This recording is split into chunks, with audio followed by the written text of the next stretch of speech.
Eu não vejo nada.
Boa tarde a todos.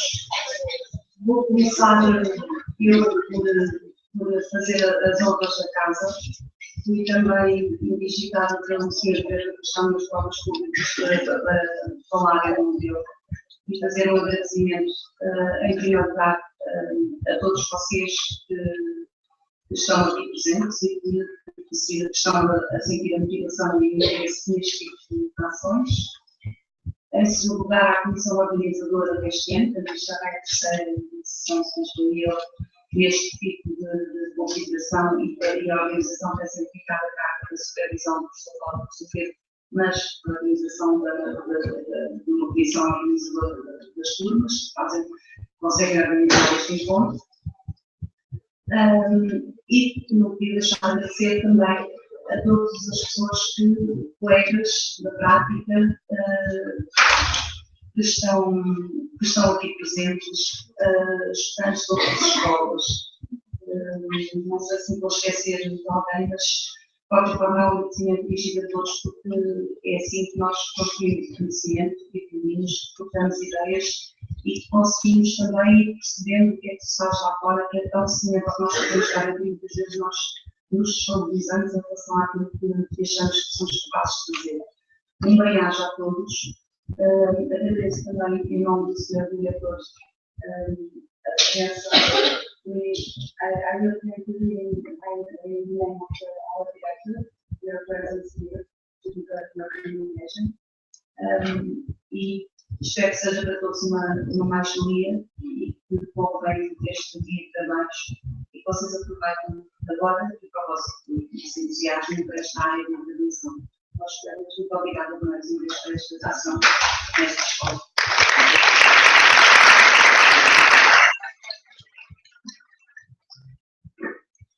Boa tarde a todos também. Antes de mais dizer que é um prazer muito grande ver este auditório praticamente cheio. Ao visto há pessoas lá fora ainda a levantar as suas pastas, portanto, vamos mesmo ficar com ele cheio, é muito gosto.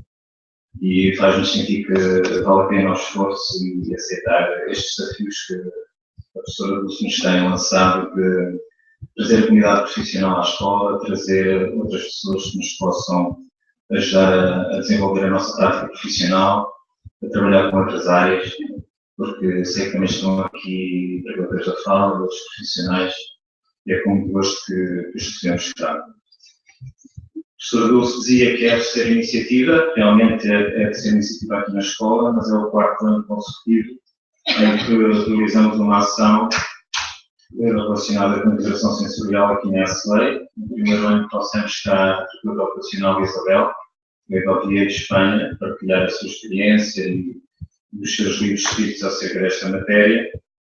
No segundo ano, recorremos mais à prata da casa, como se costuma dizer. Temos aqui terapeutas a trabalhar em Portugal, como a Susana Pereira, do Departamento de Psiquiatria da Escola de Espanha, a Daniela, da Associação de Autismo de Viana do Castelo e o Marco Cunhal.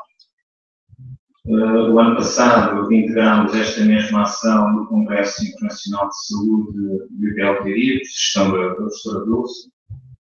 E este ano voltamos à forma inicial de aula aberta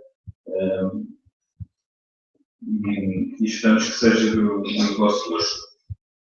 Em termos mais formais, esta organização encontra sempre os conteúdos programáticos de qualidade curricular de terapia ocupacional 1 e de opção 4, intervenções terapêuticas diferenciadas, assim. Agradecer à nossa ilustríssima convidada, Dr.ª Zoe. Thank you for coming and being with us. Ao diretor da escola, que desde o primeiro dia tem apoiado tudo que se relaciona com a integração sensorial, no estabelecimento do protocolo de classificação 7 Senses.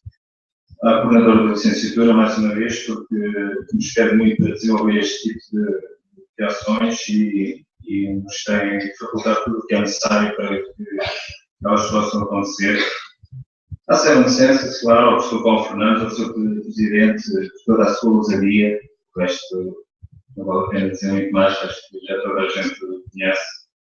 Também a Associação de Estudantes da ESSLei, que dá aqui um apoio muito bom na organização e um coffee break no final. O professor Janeiro também deu alguma ajuda aqui na colaboração com a organização. A todos os profissionais e estudantes que nos visitam nesta linda tarde de chuva, não é? Já sei que isto atrasou algumas pessoas para conseguirem chegar cá, já houve também algumas reclamações que estão todos molhados, não é?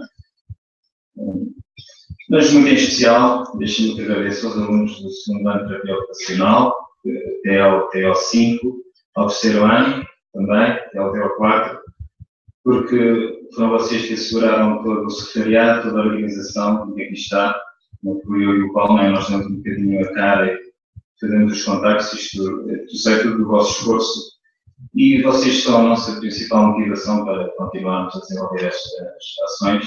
Mais uma vez, obrigado.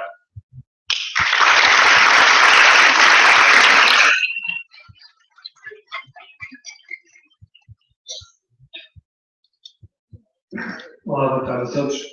Tal como o Pedro acabou de dizer, tenho aqui no papel de docente das escolas ao Pedro e por favor, no apresentar.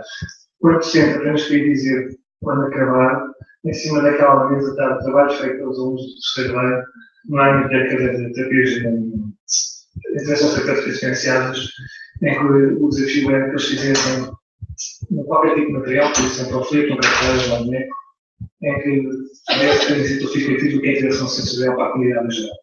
Por isso, este é já o desafio, que é que depois que quando saímos, quando acabar a sessão, passaram e verificaram o magnífico trabalho que eles fizeram.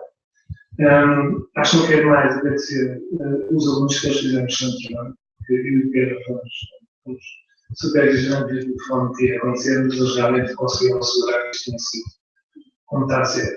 Bom, enquanto Presidente da Associação Saúde Nacional e o Saúde não fazer máquina, só para dizer que pronto, é mais uma vez um gosto de continuar esta parceria com a ESSLei, e cabe a mim introduzir e apresentar aqui a Zoe.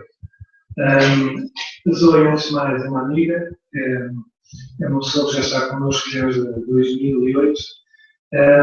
Ela é da, para vocês terem uma ideia, ainda há pouco ela estava a brincar a dizer que é que não é o passaporte, não consegue, ou seja, não tem mais folhas para colar os selos, significa que realmente ela anda muito da formação, e ela conseguiu arranjar um buraquinho para conseguir estar presente aqui connosco. I would like to thank you for it was possible for you to come here with such tight schedule that you have. This is a stamp that your passport. I was saying that you were almost 84 years for the stamp on the passport. Bom, agora de uma forma mais formal, a Dr.ª Zoe foi assistente de investigação da doutora Ginés, como uns são os estudantes a saber, o caso dos nossos explicaram, é a instrutora da teoria de integração sensorial. Ela fez também parte da equipa que desenhou o CIP, que é aquele único gold standard, instrumento gold standard que nós temos para a avaliação da integração sensorial. Ela tem mais de 30 anos de experiência de investigação e de integração sensorial de crianças. Ela, durante 25 anos, também esteve à frente de uma grande instituição internacional que é a Terapia Network, que tinha mais de 100 e tal terapeutas. Mais para a parte final, ele está-se a dedicar mais ao ensino e é professor de Thomas Jefferson University e é responsável pelo programa de autismo e faz outras coisas. Ele tem muitos projetos, tem muitas ideias. Para quem quiser, quem for terapeuta ocupacional, eu sou terapeuta ocupacional, e tiver gosto em estudar mais e aprofundar mais os seus conhecimentos, que esta tarde seja apenas a sementinha para uma planta que será o conhecimento da rede que se pretende fazer a integração sensorial em Portugal. E é isto, obrigado.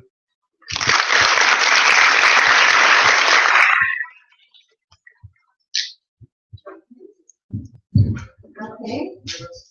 All right. Well, you're welcome to Sister Light. Good afternoon. I'm very happy to be here in Portugal. I should say it's one of my favorite countries, so I can be politically correct to the other countries, but really it's my favorite. Truly. I feel so fortunate to have had the opportunity now to come to your beautiful country many times, and every time I am so impressed with the people and everything about the country. So it's great to be here. Can you hear okay? Does it sound nice? I'm sorry that I have to speak English and not know. I'm beginning to understand a lot more Portuguese. They used to think they could speak in front of me, but they have to be more careful now. But still, I cannot speak English, so I appreciate your patience.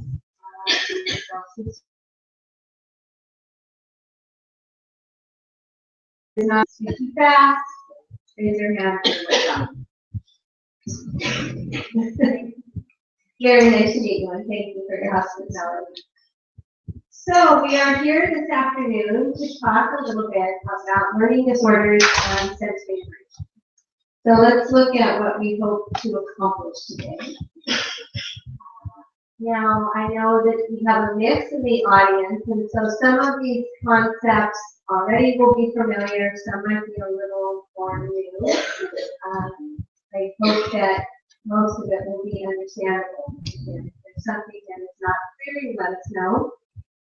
So first, we hope that we will gain a little more understanding about the relationship between what we will call today ears, sensory integration. Most or all of you probably know the term sensory integration, and we will talk about this a little more specifically. We use the name ears sensory integration so that we can be more specific about the concepts which we will be talking about. In the field of occupational therapy and the development of this theory of sensory integration, sometimes there's quite a bit of confusion and overlap with concepts that were not necessarily meant to be part of this work. So we now use the term ear sensory integration so that we can be clear what we are actually talking about, and we can not confuse these concepts with some others. We can clarify that further. Is that something that they know about that terminology, or? Yeah. Okay, and then relating this to learning disability, we'll talk a little bit about the relationship in terms of intervention. We think about therapy for people who have difficulties with learning. How the common problems around learning and learning disabilities intersect with the concepts that we have from sensory integration. And just to kind of look at how these two areas of theory and concepts overlap. It's really, it's really a pleasure for me to be here and have an opportunity to talk about learning disorders, because this is really where I started my career quite a long time ago in occupational therapy, and working with Dr. Harris. I had the chance to work with her starting in the late 1970s, long before we were all born. But the area of learning disorders is really where Dr. Harris started her work and started the theory of sensory integration. And today, so much of our work with children, and especially in sensory integration, is focused on autism, because autism is really the big diagnosis that has received a lot of attention. It's been a growing diagnosis. So it's where the funding is for research. But in the 1970s, when Dr. Ayers was really promoting and developing for work in sensory integration, learning disorders was the disability that was getting the most attention. We haven't always had the concept of learning disorders. This was a relatively newer diagnosis. I think the term was first used in the 1960s. So it hasn't been around that long, but when in this time period, in the 1960s, 1970s, there was a lot of interest and attention. So it made sense that sensory integration, as she was developing this theory, was really happening at the same time there was an understanding of how learning occurs and what learning disabilities or disorders are. So in fact, Dr. Ayers' first book is called Sensory Integration and Learning Disorders. Sometimes disorders and disabilities are interchanged. This was she published this in 1972. Sometimes we call it the Blue Book. If you look on sort of vintage textbooks in your library, you might find it. Have this book? Okay.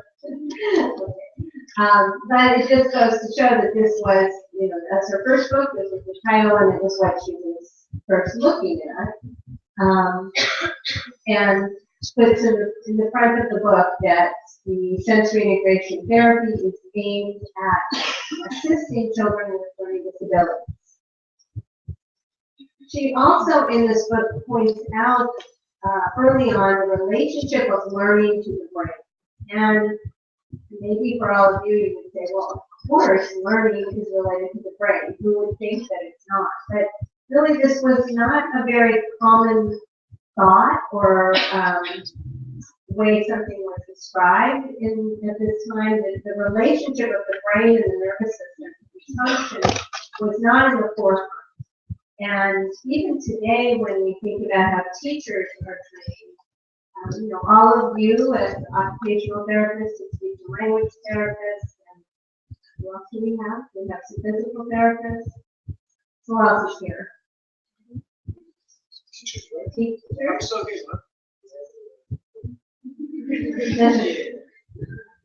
So, shy. The Portuguese are shy.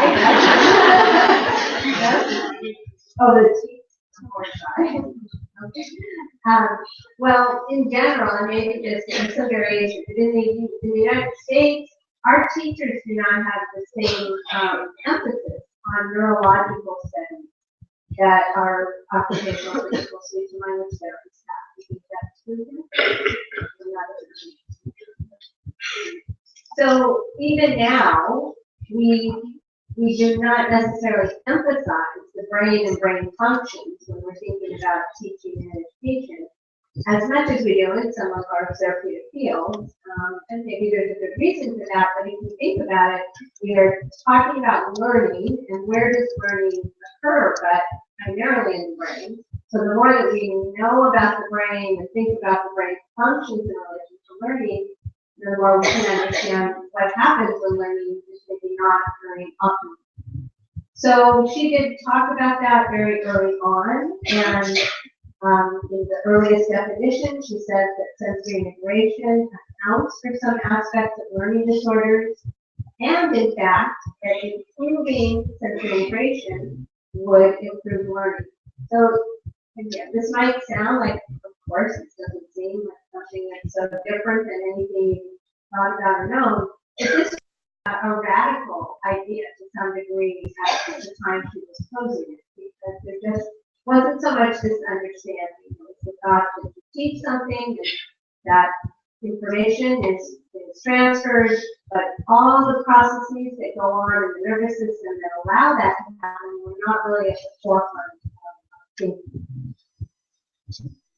So a lot of the information that I'm going to show you, we're going to start out today talking focus on what is a learning disorder, how's it defined, what are the types of learning disorders. Then we'll kind of circle back to the sensory integration concept so we see how those two pieces fit together. A lot of this information about learning disorders I took from our national kind of standards of what defines this approach in the U.S.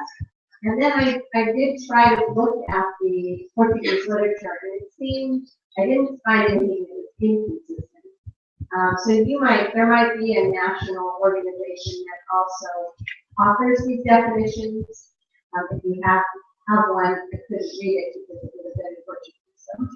But when I looked at the literature on learning disorders in Portugal and in the U.S., there seemed to be a lot of consistency. So I don't think anything I'm showing you would be very different from the structure of the way learning disorders are looked at in the international. So in general, learning disabilities are considered now neurological disorders. So that's a standard view, and that they are not considered a cognitive deficit or intellectual deficit. And they're also, it's always pointed out that it's not due to laziness. So I think that's maybe a lay term of saying, a way of saying that learning disorders are not a behavioral. So they are neither a problem with cognition or intelligence, nor are they a problem that's something someone could do something about if they just tried harder, or they were more motivated, or they were lazy, or they didn't have poor attitude or behavior. So those 2 points are made very strongly. I think partially, and you see this a lot if you look at these websites, they come back to this point quite often. And that some of that might be as a reaction to the thinking that people who are children, especially who are having trouble at school, must be mentally retarded. Initially that term, or they're just not trying. These are just children who don't care and they're not trying. So these 2 points, that this is not a cognitive deficit, it's not a behavioral problem, are prominent to help to continue to get rid of that kind of misperception about what's going on. Okay. So in general, then, we know that it's not a problem with intellect. What is it? The way that it's defined, a learning disorder is significant and unexplained underachievement. And unexplained means that, if someone tested me on my Portuguese skills, they wouldn't say I had a learning disability because I couldn't speak Portuguese. It would be because I never been exposed enough to Portuguese and I've never been trained in Portuguese. So that would be an explanation of why I'm not performing in that area.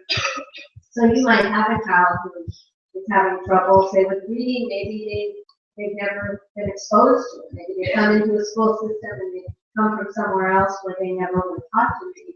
That's not a learning disorder because that's something that has an explanation. And again, they exclude some specific areas.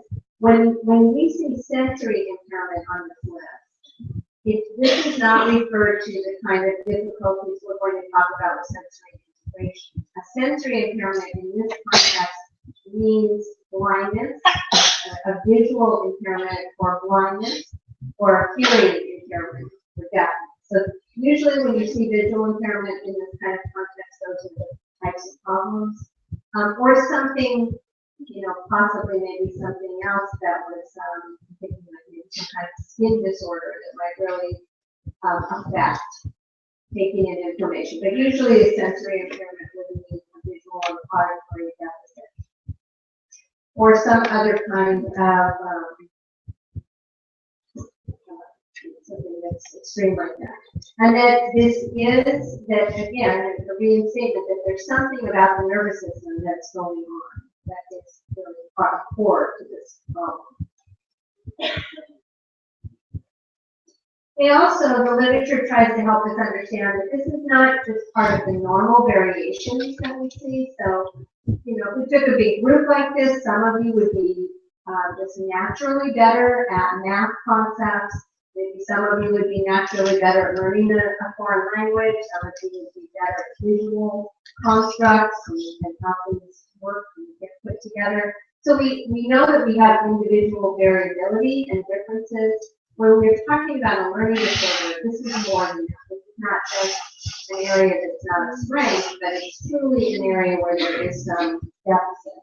Well, we'll come back to this, but I think it's important that we kind of focus on these terms, that the brain's ability to receive, process, and store and respond to information. And that's really the core of what helps us understand what a learning disability is. So we're going to talk about the types of learning problems. One note I just wanted to make is that I think it is also important to know how the term learning disability or learning disorder is used in your country, in your work setting, in your culture, because there are some variations, especially since we are here in Europe. In the UK, they use the term, I can't remember if it's learning disability or learning disorder. I think it's learning disability. They always say LD, so I'm not trying to remember which key term they mean. But they use that term to refer to a population of people who do have cognitive deficits, who have what in the olden days we would have called mental retardation. And then the term they use for the problems we're talking about today, they call specific, again, either learning disability or specific learning disorder. So does that happen here? Do you ever use learning disability to mean like a developmental delay or something? Does anyone know? So, good.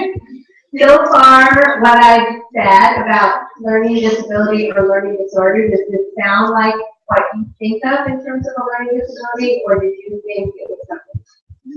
Yeah, okay, after. O que nós chamamos de estudar de aprendizagem? O que é estudar de aprendizagem? História. O nome quer estudar de aprendizagem é o quê? Quem quer estudar cognitivo ou não estudar? So, I think that we use all of them. Depends on the place. Yeah. I think that's also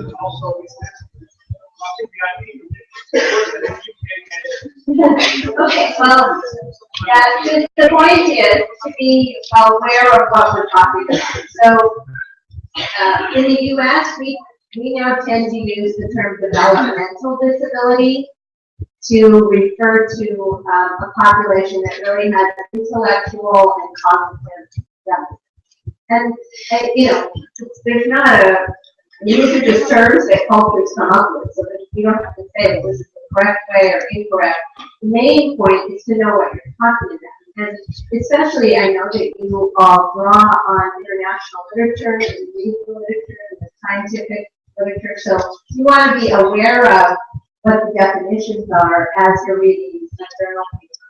And so if it's coming from the U.S., a learning disability would refer to these criteria that we talked about so far. If you were reading a paper out of the UK, at least I know for sure there's a big distinction in the way the terminology is used there. So you just want to look at the definitions in the paper and be clear so that you know what group you are learning about. So let's look at types of learning disability.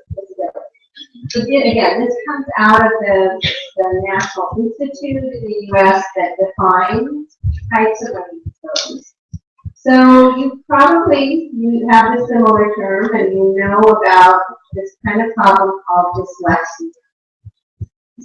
And if you read these criteria, again, you're almost always going to see the word neurological, but it's not the result of something that has to do with the process of teaching the individual, like instruction. But basically, when you look at these criteria, this just boils down to a problem with reading. I think a lot of people think that dyslexia is a very specific neurological problem that maybe is seen on a scan or brain kind of image or something. or that it's known exactly in the brain where this occurs, and that's just not the case. Dyslexia truly means a problem with reading, and it can be a lot of different kinds of problems with reading. What's the most common thing here that's associated with dyslexia? You think of, you know that term, you use the term something like dyslexia? Okay, and what do you mostly associate it with? What's the first thing you think of when you hear that?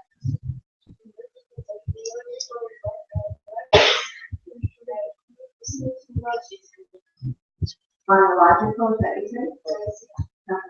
And so give me an example of that. What would be an example of a problem that you would think might happen if somebody was dyslexic?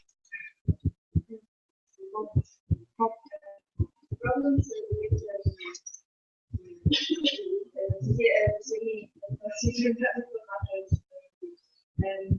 Well, you can say the question.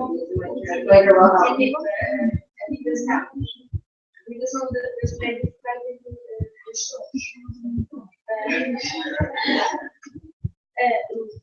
the difference in Are you a speech and language? the difference in the sounds. The sound.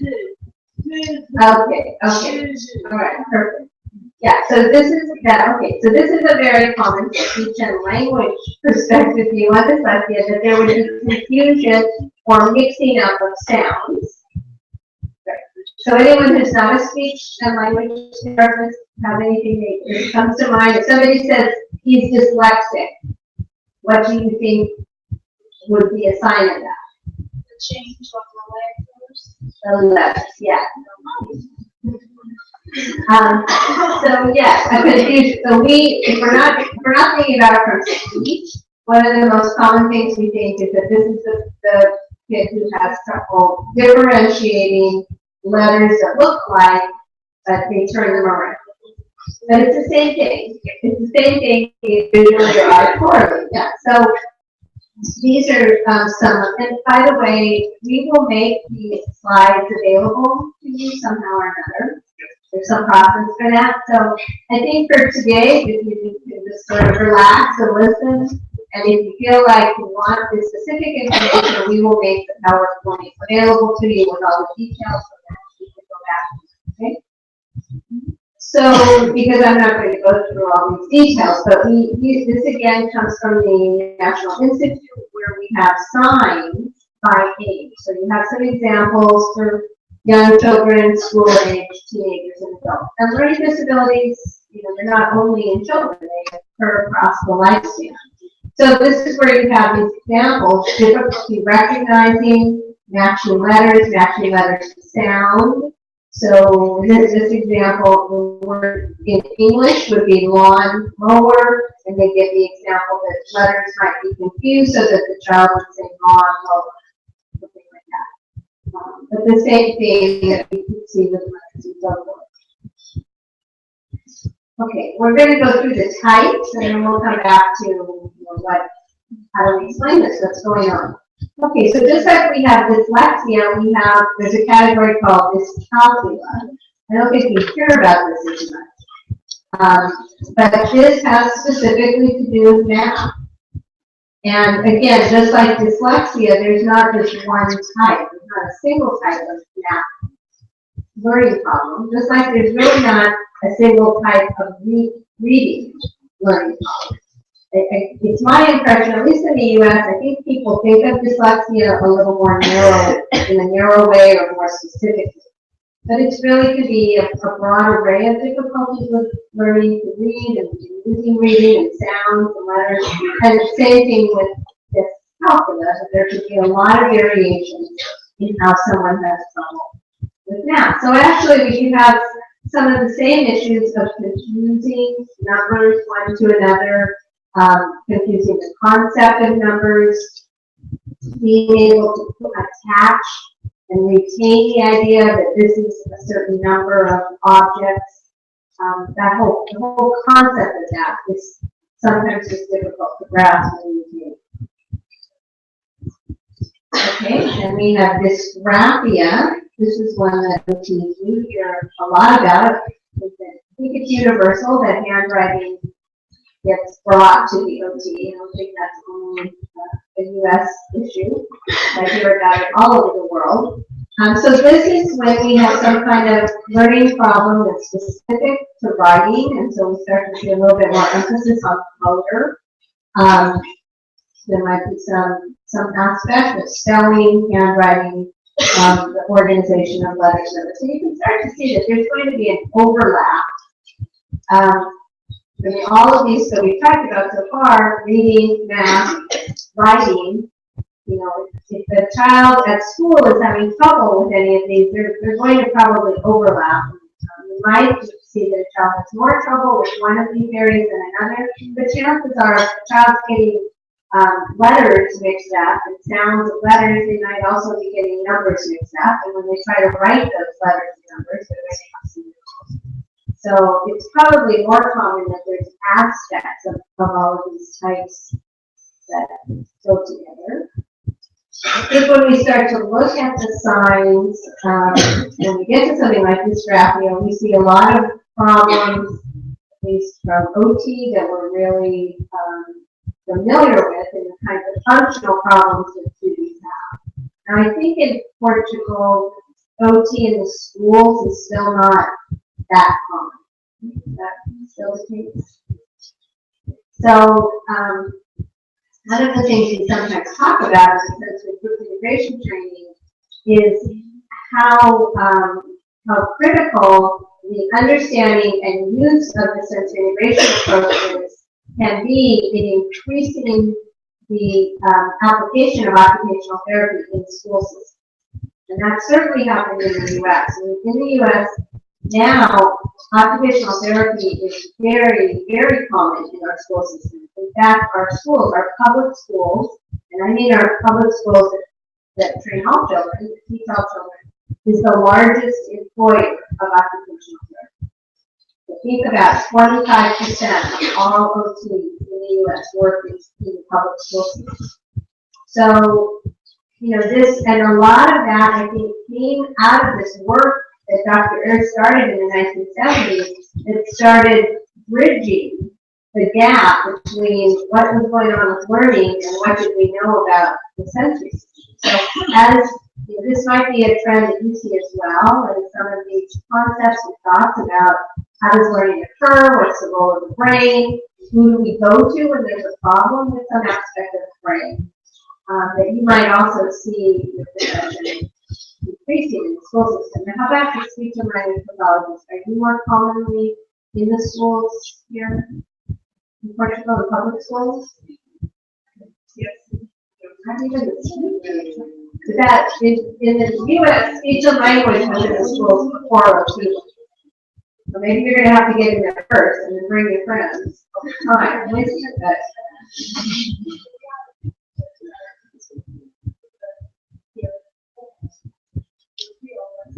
some of you are.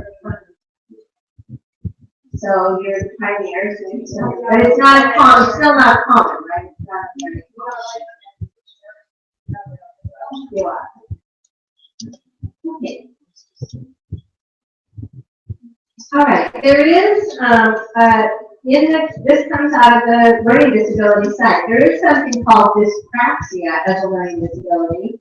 And this is specific to motor skill development and fine motor tasks. So there's some overlap between dysgraphia and what might be called dyspraxia and learning disability. But again, you can really see that there is an awareness that when there's a problem with motor skills, that's going to somehow intersect with the learning process and interfere with learning and academic performance. So again, so these, where the dysgraphia is very focused on problems with writing, dyspraxia as a learning disability has more to do with sort of some general motor skills that come up in the school day. Okay, so with that as sort of our background, then if we think about sensory integration and learning disorders or disabilities, what we know is that there are reasons for having learning disorders that are not related to sensory integration. And we also know that there are children and people who have sensory integration problems who do not necessarily show learning disability. So these two areas are not, they're not completely overlapped, but there is an overlapping area where sensory integration problems that are present are likely going to affect a child. I'm just going to say child for now. Really, everything that we're talking about could apply to teenagers and adults, but just for refer to children. So that we know that there's a lot of aspects of sensory integration functions and sensory integration problems that could clearly affect the child at school. So it's not going to be unusual that we see something overlap. And that means that a significant number of children who have sensory integration problems are going to have problems with learning, and vice versa. A significant percentage of the children who are identified as having learning problems would have difficulty with sensory integration if they were tested for it. And that's probably the direction where we have the bigger challenge. The children that we see when we get to, they get referred to us and we assess them when we find that they have sensory integration issues, there's probably a pretty good chance that someone has noted whether they have a learning problem. But it's not necessarily the other way around. So if we looked at a large group of children who are having learning problems, the chance that they've been considered for having sensory integration issues probably is going to be a lot lower. That's hopefully increasing as, all around the world, and specifically here in Portugal, as more therapists become aware of the sensory integration concepts and get trained in the assessment, then hopefully there will be more of that awareness and identification happening. So if we think about, what would constitute.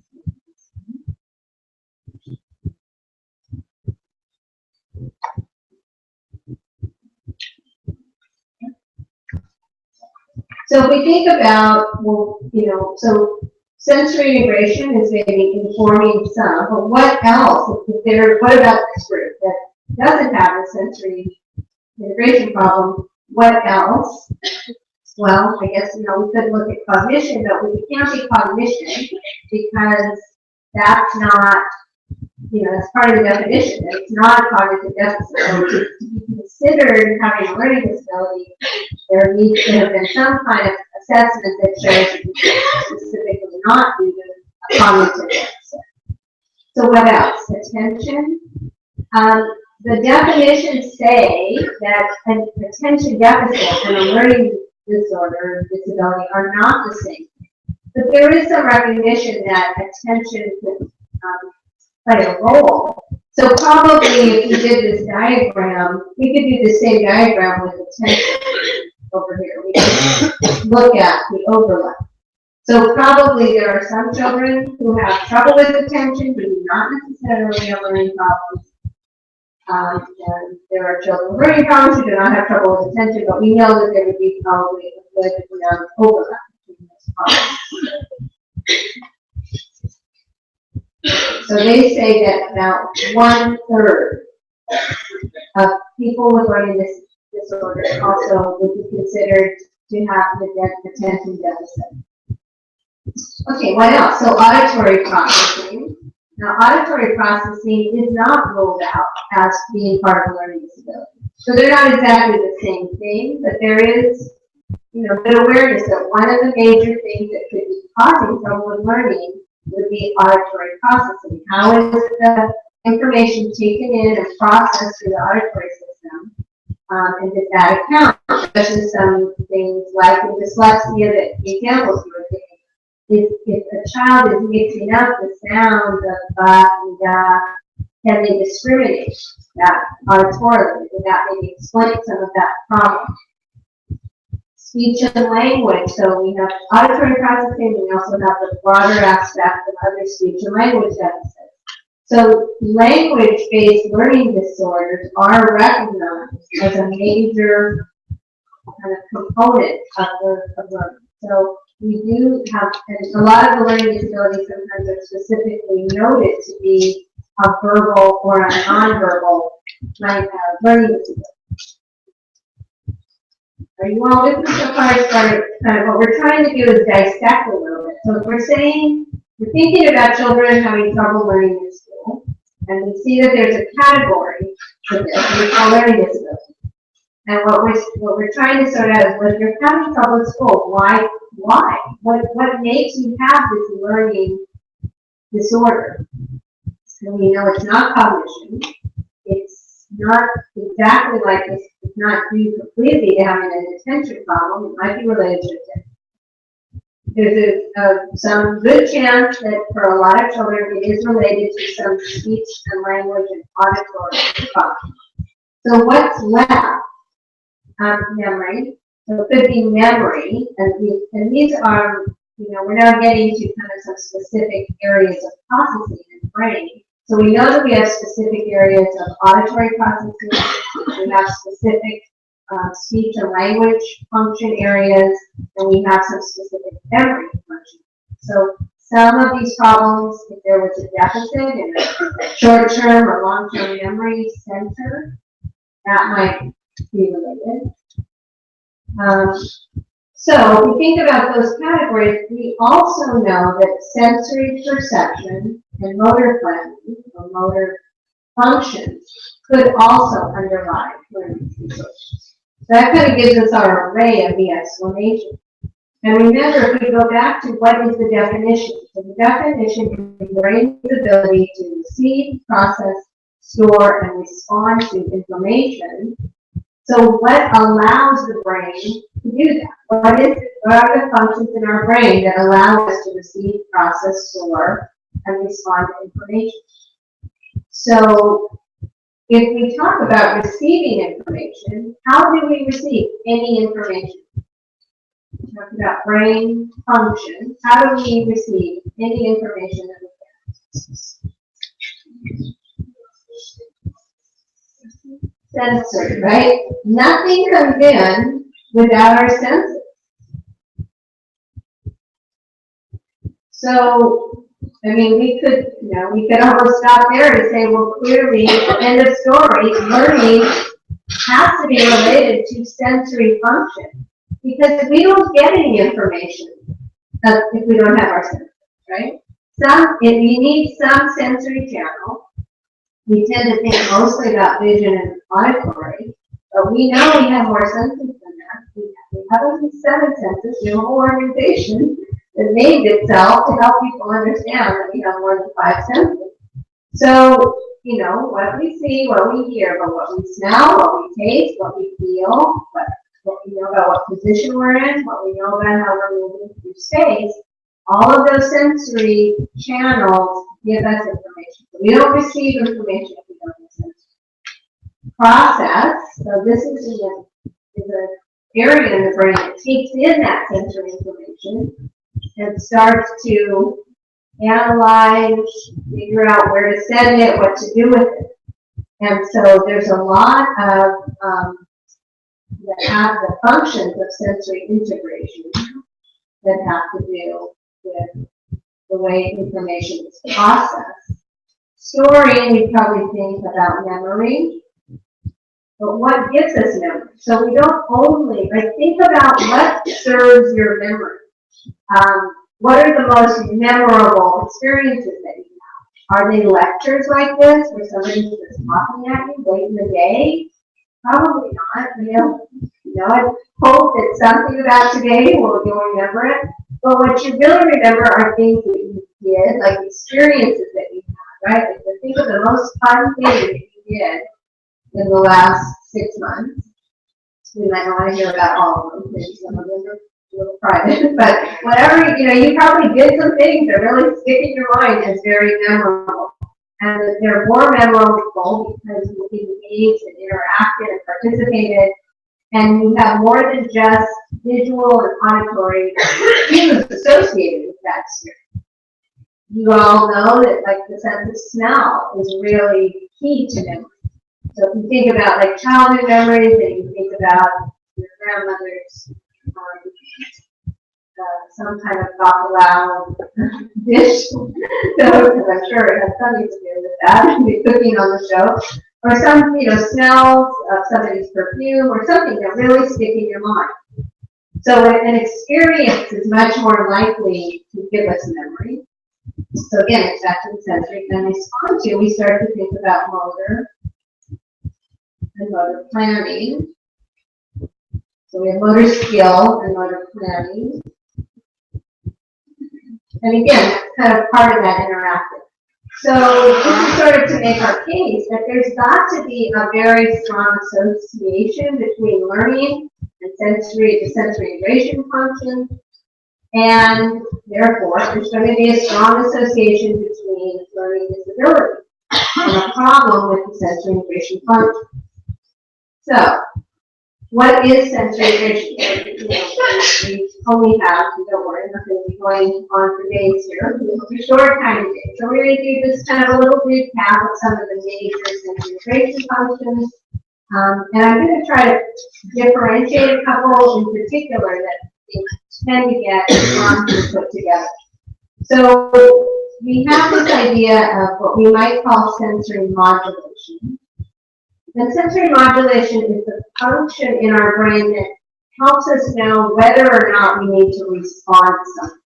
So for those of you who've been studying more in terms of sensory integration, this is the function that where we see over or under reaction. So something like tactile defensiveness, or gravitational insecurity, those are issues of sensory modulation. Sensory modulation has had a lot of interest and attention in the field of OT, and maybe not necessarily being called that, but we've had a lot of attention in the world because of what diagnosis. Autism. Right? Autism is really wrapped up tightly with sensory modulation. So one of the things that's just catapulted our field in terms of public awareness has been the increase in the autism diagnosis, with this huge number of people who are overreacting to sound, to smells, to touch, in a way that you can't ignore it. When somebody's overreacting, it's obvious and it's causing problems, not only for them, but a lot of people around them. So it's getting a lot of attention. And it's kind of interesting to me that because of autism being so prominent, our field and the world around us has sort of over-focused on modulation. Sensory perception is a different function in the nervous system. They're not unrelated to each other, but they really are different functions. And sensory perception is probably more obviously impaired or impacted in learning disabilities than modulation. So what I mean by that is that if you have a child with a learning disability, certainly they might have tactile defensiveness, or they could have auditory defensiveness, but it's not as prominent in that population as it is in the autism population. What is prominent in the learning disability population is trouble with perception of sound, of visual things, but also the way their vestibular functions work, the way their tactile perception works. So, maybe that's one of the reasons that the shift of emphasis in sensory integration went from kind of thinking a lot about sensory perception. It maybe shifted to sensory modulation because of the diagnostic shift that was happening in terms of the group that was getting our attention.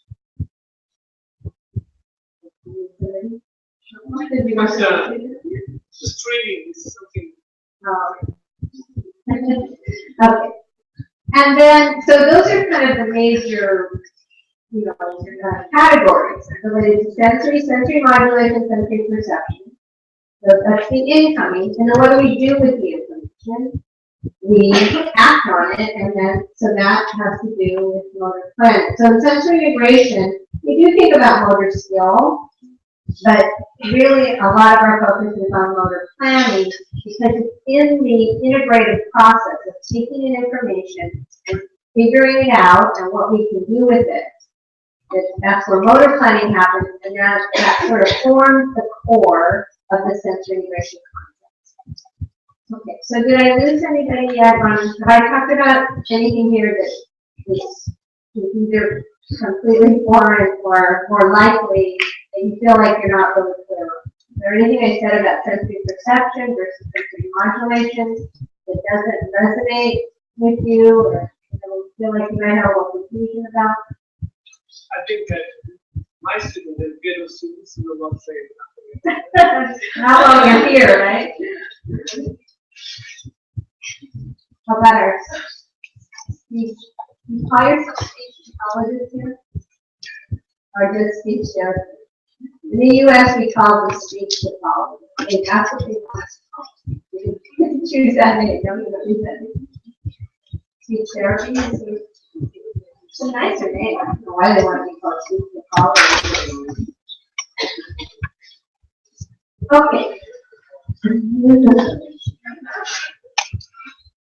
All right, so let's just then think a little bit about the types of sensory integration problems that we know about, and I kind of grouped them to be broader than just perception or dysmodulation, and think about how they would affect learning.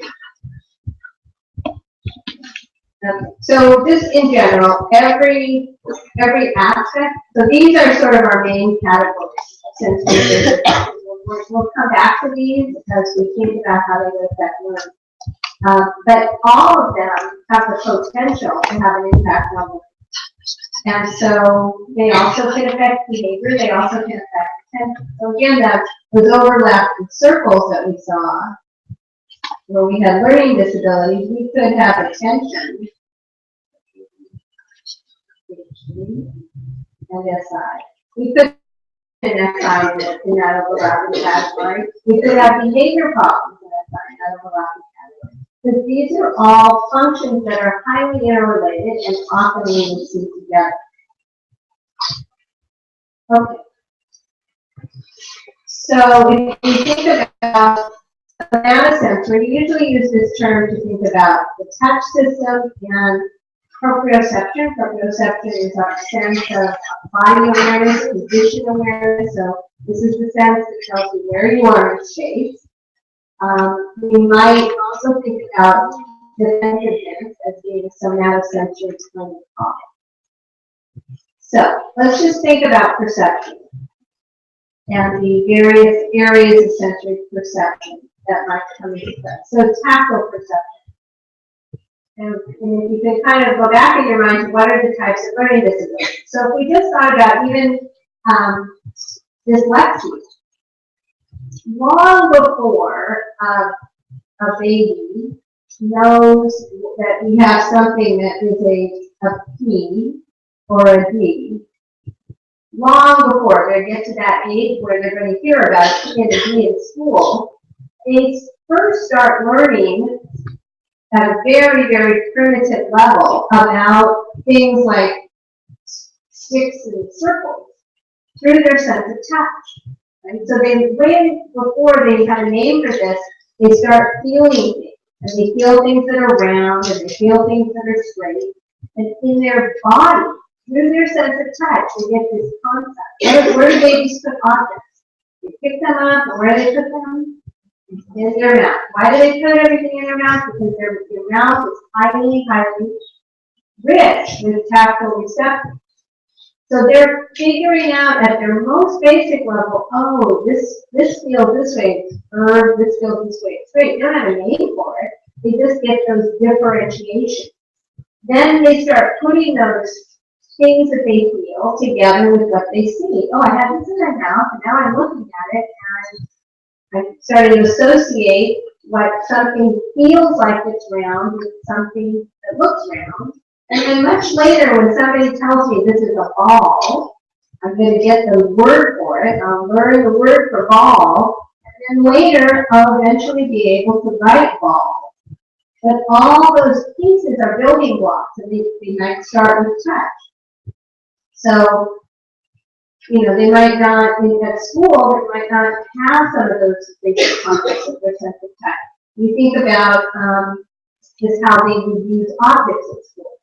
We rely on our touch perception all day long to do things. To sit, to find things, in drawers and in backpacks. And if your touch perception isn't there for you, then at school that's going to put you one step behind.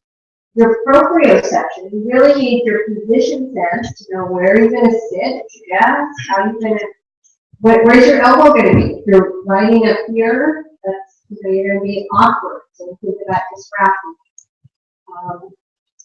Or how close you get. Maybe you're going to sit too close to the person next to you, so then you're going to have some tussling going on. It's going to be difficult for you to pay attention to the teacher. Maybe in our classrooms in the U.S., teachers used to stay in the front of the room. Now they go all around the room because they have to use so many different things in the classroom. If you have poor proprioception, you might not automatically shift your body to see where the teacher is.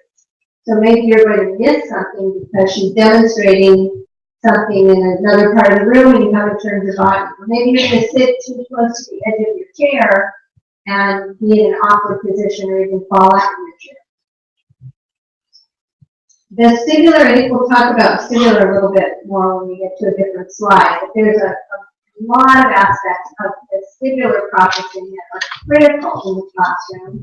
And of course, visual, probably understand more directly what happens if you have poor visual perception. Okay. In what we know from research in sensory integration is that specifically there's an association between tactile perceptions and motor play. We have a pattern that we call somatopraxis, or somatodyspraxia pattern, that is a link between poor tactile perception and praxis. So, if a child has these combined issues around tactile perception and praxis, then their ability to use their perception to guide their actions is really important. So they have to learn something, how the steps of something, and at school we have to do a lot of that.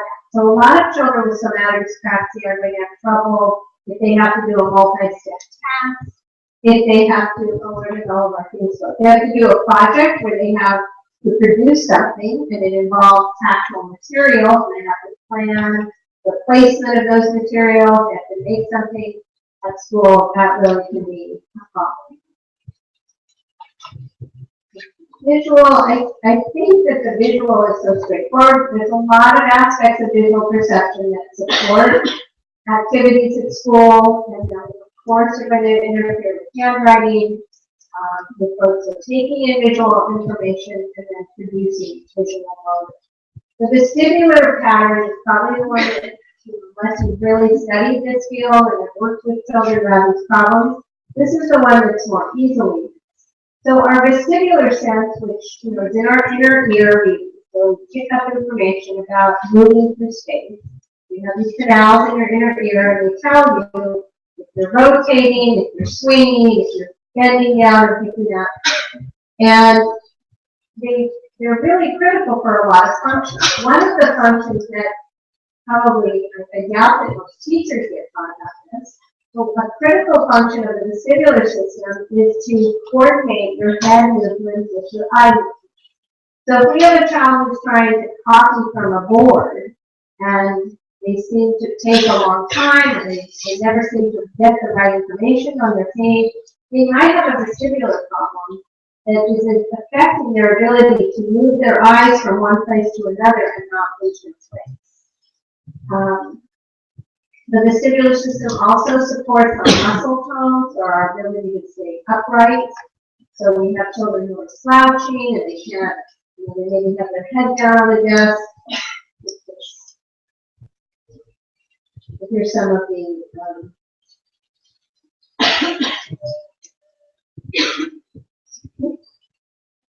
so this would be postural, ocular, muscle tone.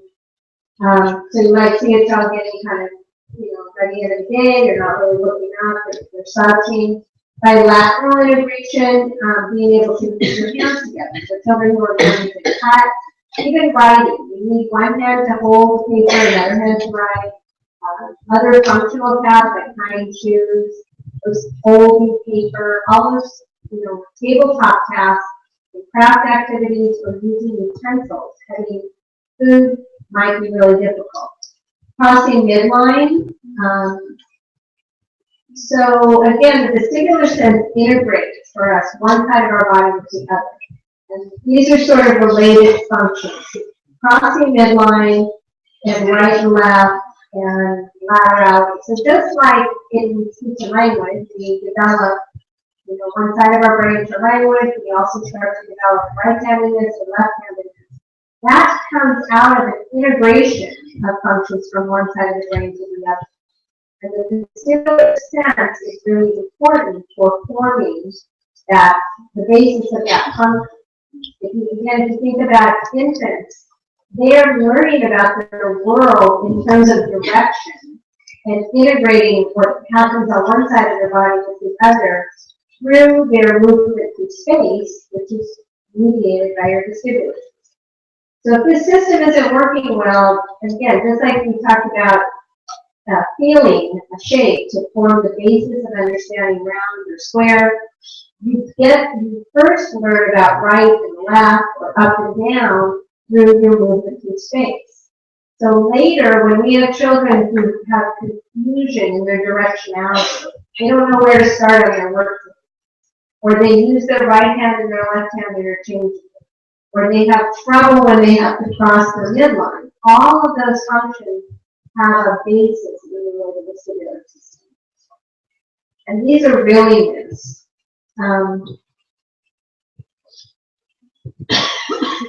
Dr. Ayers and some other researchers thought that about 50% of children with learning disabilities had signs of vestibular deficit.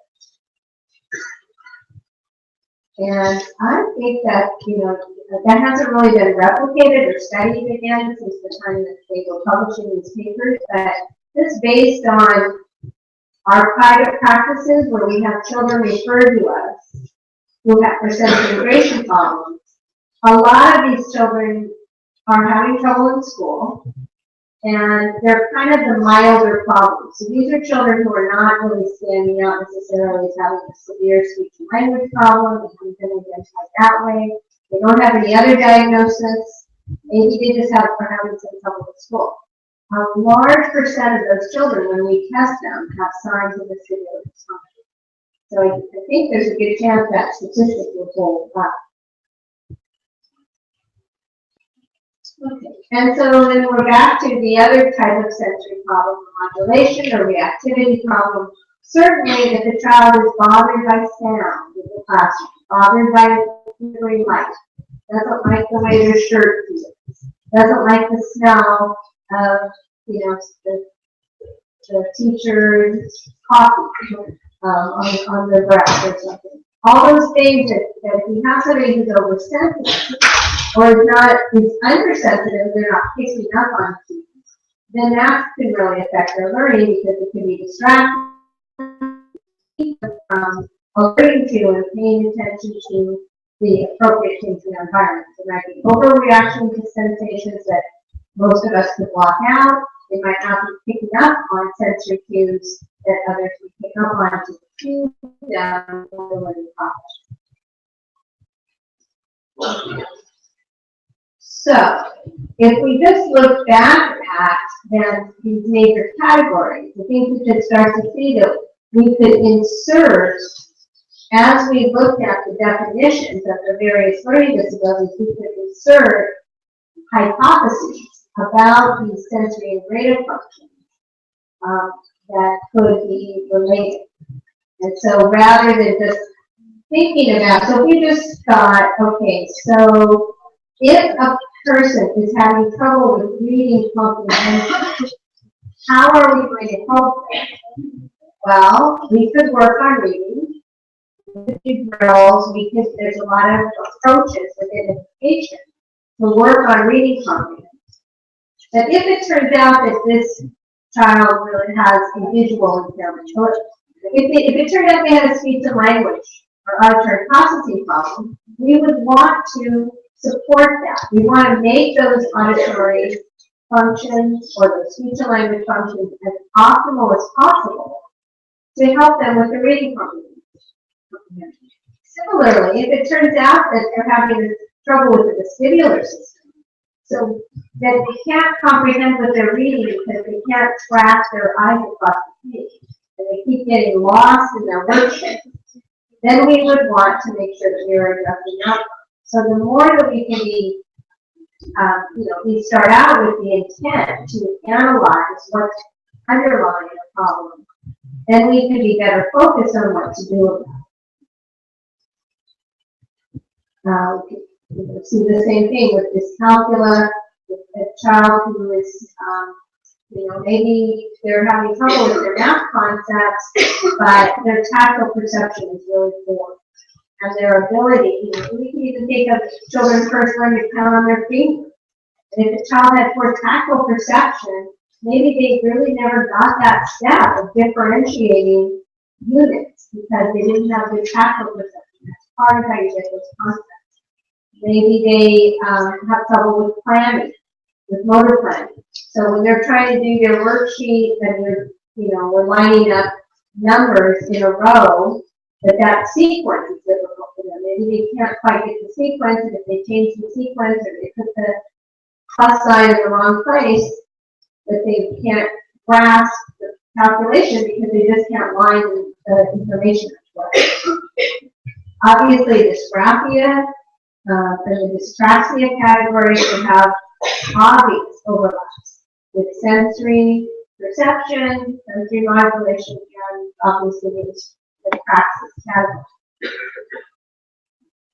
Okay. So when we visit this question, what allows the brain to receive, process, store, and respond to information?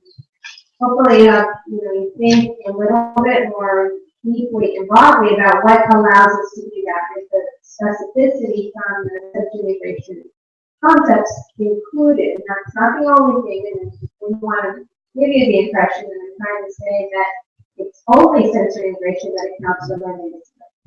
We have these other areas, but certainly there's a high likelihood that a child having trouble with learning could very well have some difficulty in some of these areas, and we want to at least assess them. Okay, so will our therapy aimed at improving sensory integration impact learning disability? So we've had our struggles with having enough research. And until recently, there was probably a lot of concern of, is this approach? And mostly it's been around occupational therapy. Is occupational therapy using a sensory integration approach effective? Well, fortunately, in the last several years, we have several randomized controlled trial studies looking at this approach for, guess who, what population that we studied recently? Autism, right? Because that's where the emphasis is. So in the last, I think since 2012, we have 3 published studies that have demonstrated the effectiveness of the air sensory integration approach with children with autism. But the very first studies on effectiveness were with children with learning disabilities. So AIRS did a pretty large study with learning disabled children in the 1970s.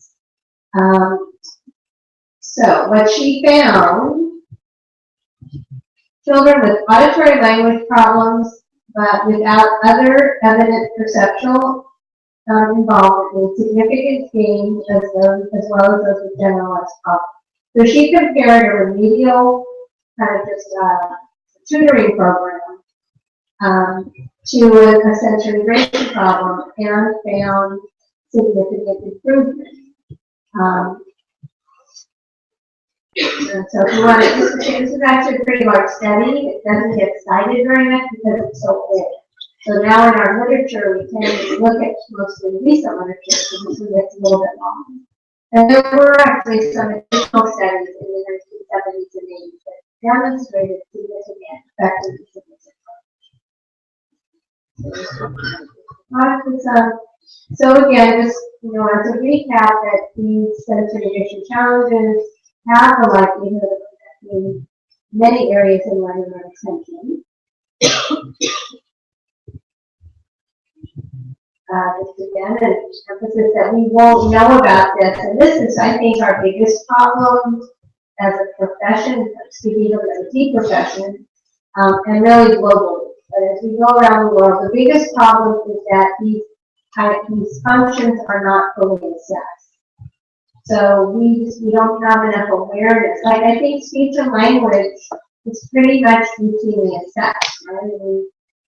Of course, there's probably gaps, and there's probably areas where there's bigger needs, but most people, teachers, psychologists, doctors, have on their radar, well, maybe this child has a speech and language problem.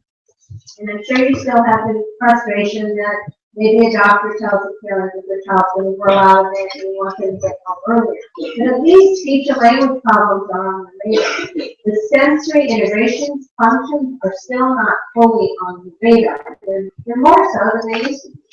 But they're still not fully out there. So a parent might say, well, I know something's wrong with the child. They're not going to say, maybe my child has a disability. Well, they're probably not going to say that. Maybe they'll be more aware that their child has a sensory problem if they have a child who's tactile defensive. Because it's been in the movies now, it's been on the television shows, it's been talked about so much with audiences, so maybe they'll notice that.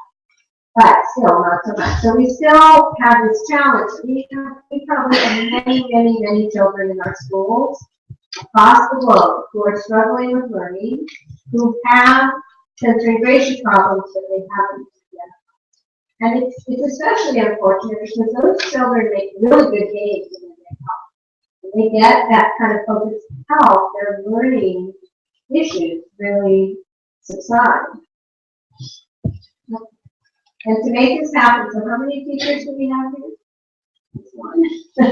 Okay, so a really big job. We need to help us connect and collaborate and make sure that we're hearing about what's going on in the classroom, which children are learning, which children are not, and how can we then put our heads together to figure out, is it a speech and language, or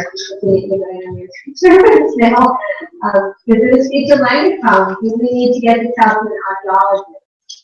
Is it maybe a sensory integration problem? Who is the best, who's trained to be able to focus on it? So that we can make the teaching job less frustrating and of course for the student, make the learning job more effective. Okay.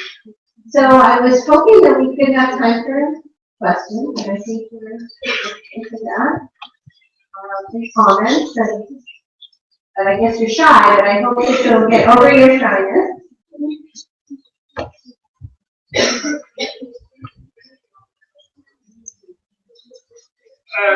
Eu esqueci de avisar, está a ser transmitido em direto na internet comunitária. É verdade, o significa que se fez, que poder pergunta, não usar o microfone, é para as pessoas que estão a ver em casa ao vivo. Ali, não deve dar para daquela. Não, foi a sério, usa o microfone para fazer a pergunta, que as pessoas que estão em casa perceberem ouvir a pergunta e para fala isso bem da They're never going to ask questions. As long as the microphone can come to them.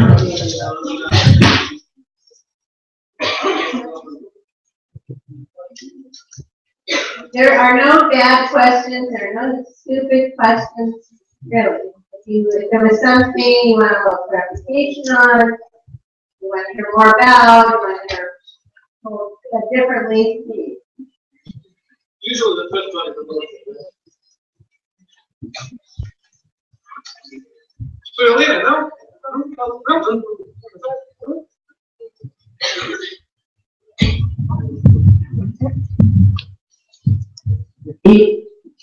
Is there an appropriate age where we should start working with the children? Is there a too late age? Okay, that's a good question. Is there too late age? Is there appropriate ages that are too late? So I think your question actually points to what we all share, that we do hope to intervene, to identify problems and intervene as early as possible. We have a huge body of literature that suggests that early intervention is going to be the most effective. And if we think about these basic systems, the primary sensory systems, vestibular, tactile, and proprioceptive. These are kind of our fundamental, and we do have taste and smell in there too, but if we're thinking about learning and some of the functions that we're here to talk about, these would be really key. These systems are fully functional at birth. It's not like our visual system where we're continuing to develop sort of the hardware. You know, our eyes can't fully focus and perceive near and far at birth. And I think that's the same for our auditory systems. Our ability to discriminate is going to, those systems are still developing. These systems, the hardware is fully functioning. We just, actually, one of your colleagues, Marco, take that email. Yeah.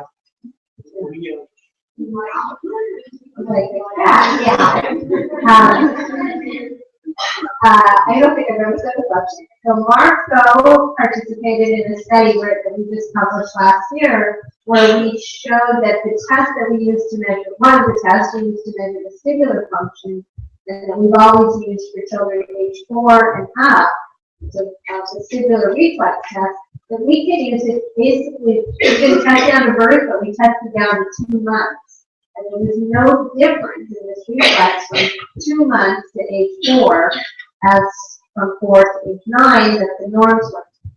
So the point is that these functions are all fully there, present, and operating from birth. So we want to find ways to identify problems as early as possible. And we're working on that. We're trying to get better at that. Now, I think your question maybe was leaning towards, is it too old? And there's not an absolute answer to that. We do know, and I'm very hesitant to say anything about age, because those kinds of things get put into absolutes. We know that because these systems are developing early and rapidly in the first years, that's when the most changes will occur. And that we know that after adolescence, a lot of these systems are fully formed, fully myelinated. So if we took a large group, we took 100 children age 0 to 4, and we took 100 children age 9 to 15, as a group we would see more changes with intervention in the younger children. But that doesn't mean that we wouldn't see changes in the older group of children, and it doesn't even mean that we would not see significant changes in some of those older children. So I think it's never too late to consider these functions, and it's never too late to try to treat them. But our kind of our planning of the way we look at the response might vary if you have an older child. So, for example, if I was recently treating a boy who was 15 who had really severe defensive scratch and sound and a lot of pain. And we made a really big difference for him in reducing those reactions. But also, because he was 15, he could really participate in coming up with ways to compensate and work around the reaction. So at that age, we often have a kind of a two-track approach where we try to make the problem better by the underlying issue, but we also help the individual to compensate for the problem because they're already older and they can do that better. With the younger child, we're really going to focus on making the problem less because we have a brain that's still rapidly developing and changing, and we want to get as much change. And then I hope that helps. Does that answer? You want to get an age? No, I don't know. I just want to feel very also. And you know, actually, our friends in the UK, they're probably our leaders in working with adults. They have using the sensory integration approach with adults, and they have really been doing a lot of work with adults now for years with really incredible effectiveness. So we're kind of pushing them to publish some of their findings so that we can learn more about what they do. Thank you for asking the question. You get extra credit for that. Hang on 1 second. These are my questions here.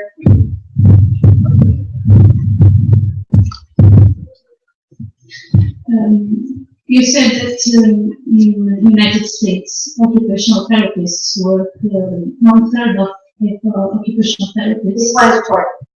But Okay, work on schools. So I want to know if you work in the classroom and you adapt the environment, or you have your own space with your own equipment to work with children. That's a good question, and yes, so the answer is yes to both. And so I can tell you what my experience is, or my view of this. If you talk to OTs in the U.S., you might get different answers, depending on where they are in the country, what kind of school district they work. But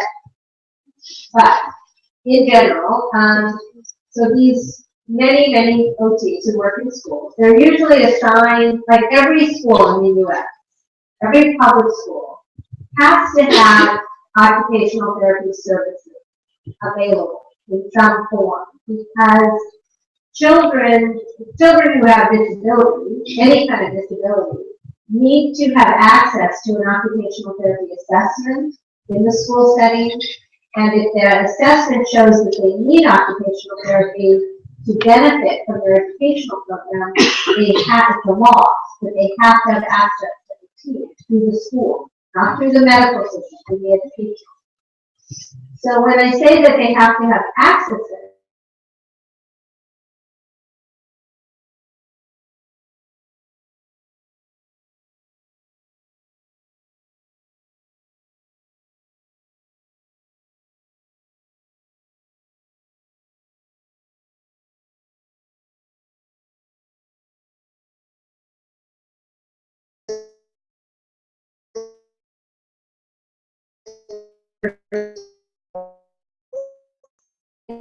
mostly classroom content, really what has pushed a trend either at a school or in the vicinity that's available for the child to get therapy and specialized therapy.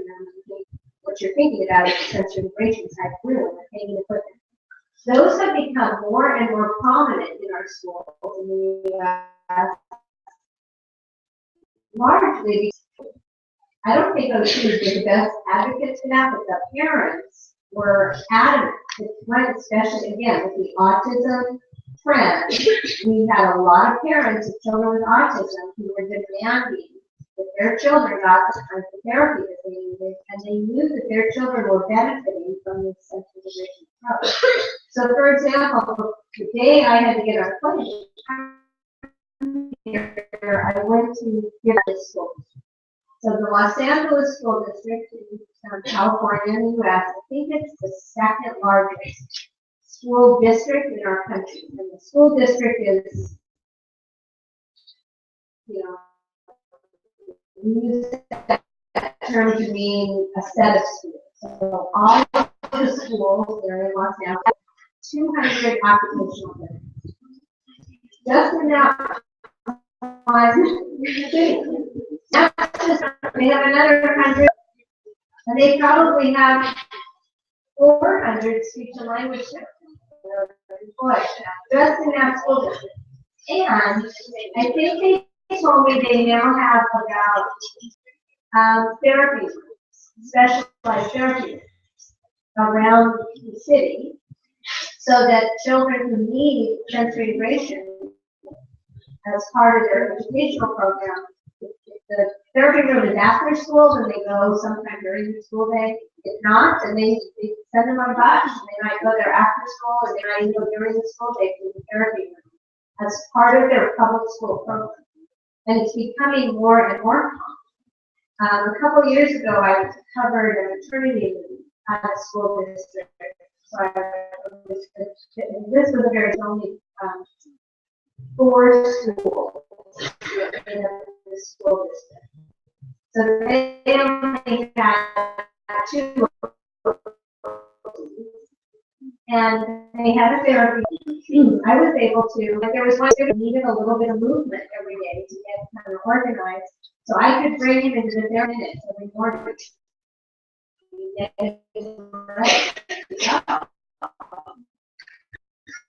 And the teacher would say, please bring him. It's terrible on the days he doesn't come to the therapy room. But we could feed him while he needed.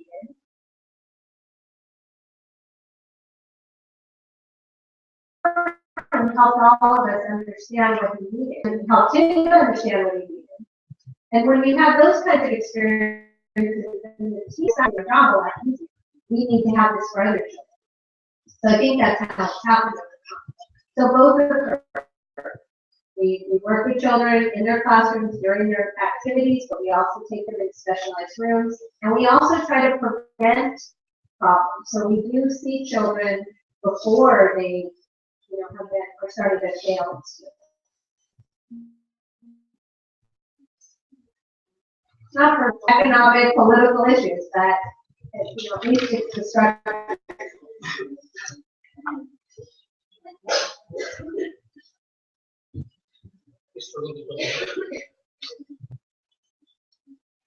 Anything about the concepts, the sensory integration concepts? Such good instructors, they have no question. No. Nothing about perception versus modulation. You get that? You good on that?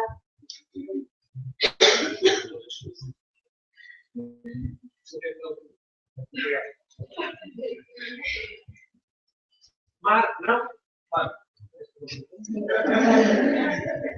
Please, no? É só para saber. Quem quiser perguntar aí.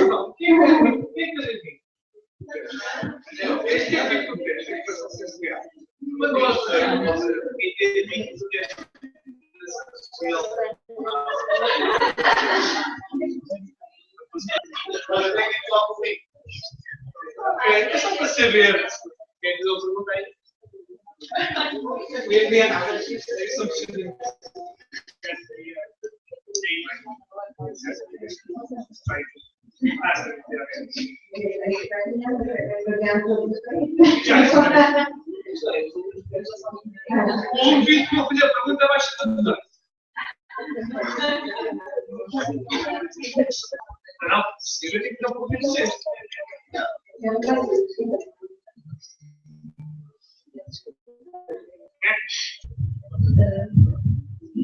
Maybe the difference or not, the dyslexia and development coordination disorder, maybe talked about it. The question is, what's the difference between dyspraxia and developmental coordination?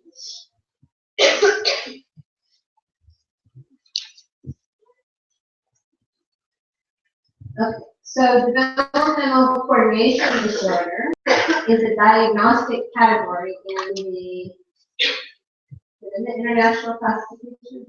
Not the DSM.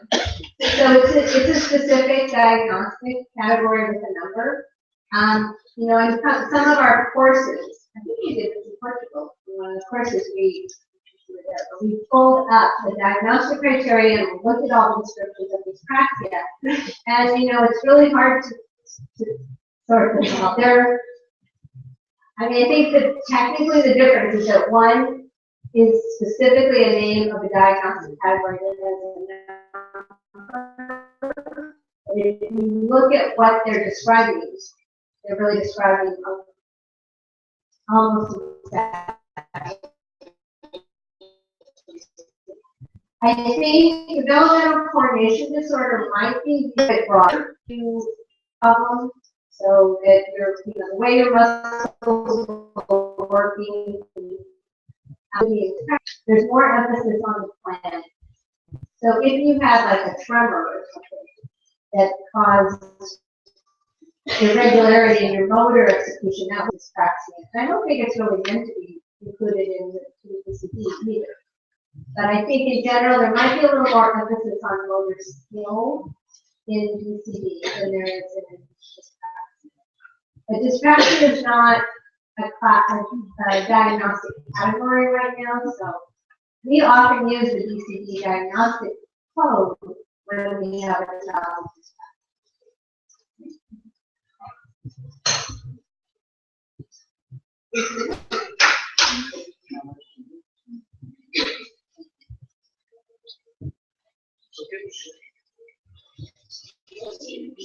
I think they know that there's depression.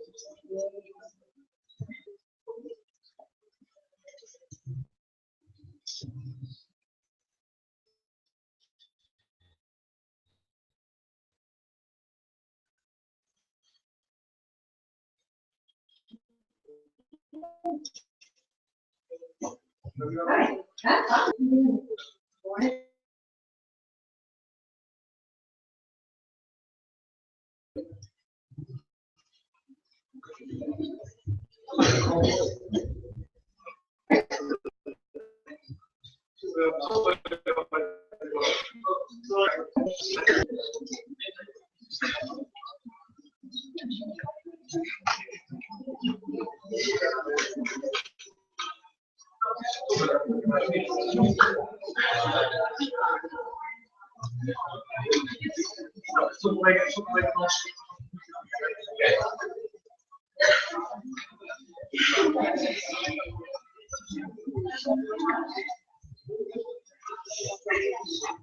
Bom, antes de ir para aqui, então peraí, porque assim, a doutora Zoe vai voltar para o Estado mesmo domingo, tem a ter muito para fazer perguntas. Sim, tem razão. Não? Yes. Ah.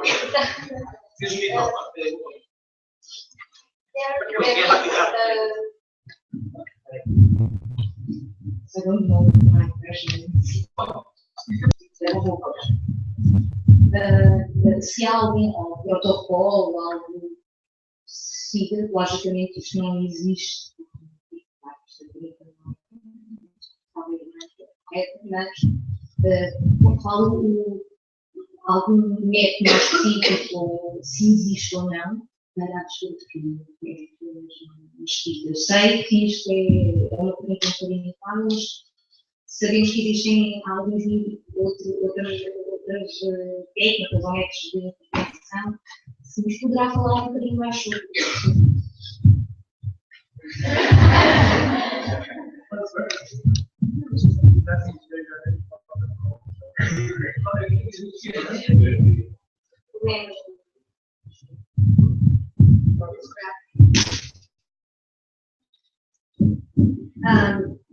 There's an assessment.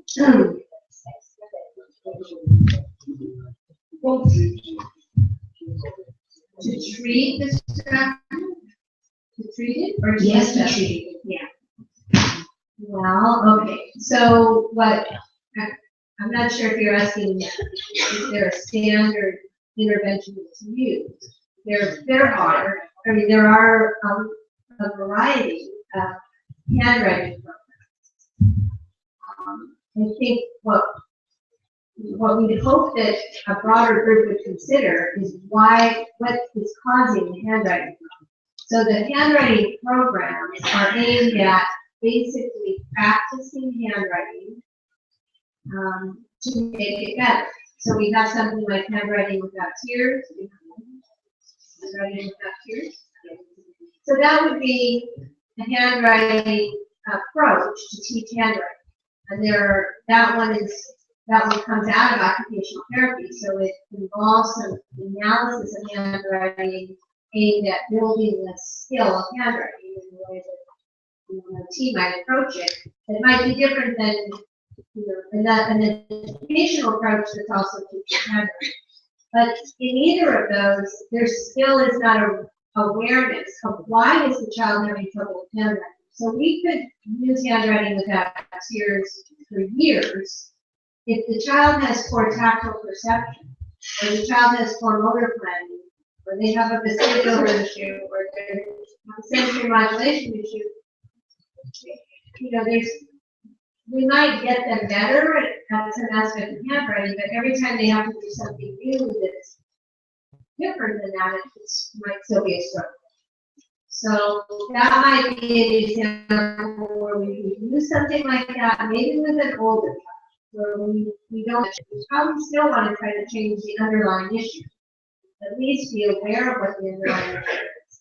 And then use more of the skill and practice approach later, or when we don't think we're going to see much change to the underlying concept. That there are definitely our programs that are out there, but there's that connection between what's the barrier, what's causing a problem, and what is actually the problem.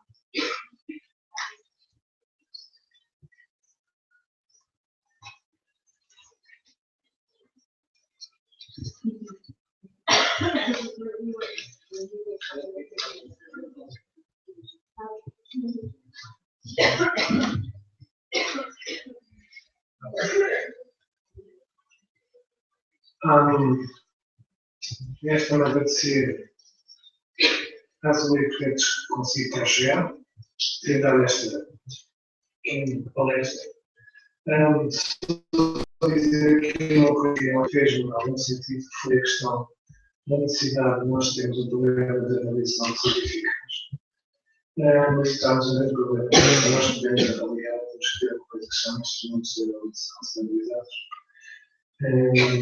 E aquilo que nós sabemos de terapeutas ocupacionais e também fisioterapeutas, terapeutas da aula, professores, o que o português costuma fazer é, Portimão faz uma adaptação de uma escala, faz a adaptação desde uma escala, Lisboa faz a adaptação da mesma escala, e passado 5 meses ou 6 meses nós temos 7 ou 8 versões da adaptação da mesma escala, cujo autor não faz a mínima ideia. Bom, isto é em tempo uma provocação, mas é uma provocação para quando nós temos de aplicação de um bocadinho, se calhar faz sentido trabalharmos em rede e trabalharmos todos em conjunto. Faz sentido, por exemplo, que uma escala que seja utilizada transversalmente por terapeutas ocupacionais, por terapeutas da FAOTA e fisioterapeutas e professores, que constituímos um grupo, não só um grupo da mesma cidade, não só um grupo da mesma escola, não só um grupo da mesma profissão, e temos que construir aquilo que se chama, que se faz em todos os países há uns anos, que aqui plantado, ainda não podemos que se chama rede, não é? Trabalhar em rede, acho que isso é fundamental. E uma das coisas pelas quais você tem desafio há 4 anos atrás foi exatamente essas Aula Aberta que eram bem por isto. Que é quando nós começámos a perceber o que é que o trabalho que andamos a fazer com os cursos. Os professores faziam o nosso trabalho, nós todos mais os professores, os terapeutas falam com o bom, já me estou a lugar, mas é nesse sentido, ou seja, acho que fica aqui o desafio, pelo menos da nossa parte, a Escola da Leiria sempre houve a doutora nesse sentido, e que nós temos os vossos e-mails, passamos já para outra parte, vai ser enviado o Escola depois para o e-mail, e será enviado. O certificado também será enviado para os nossos interesses de e-mail. Antes de irmos embora, dê uma olhada nos trabalhos dos alunos, mas passem só os olhos do trabalho, senão depois desse tempo nós tanto trabalho e ninguém viu aquilo. Até porque aquilo que tiver mais estragado significa que aquilo foi mais visto e aquilo que vai ganhar o prémio.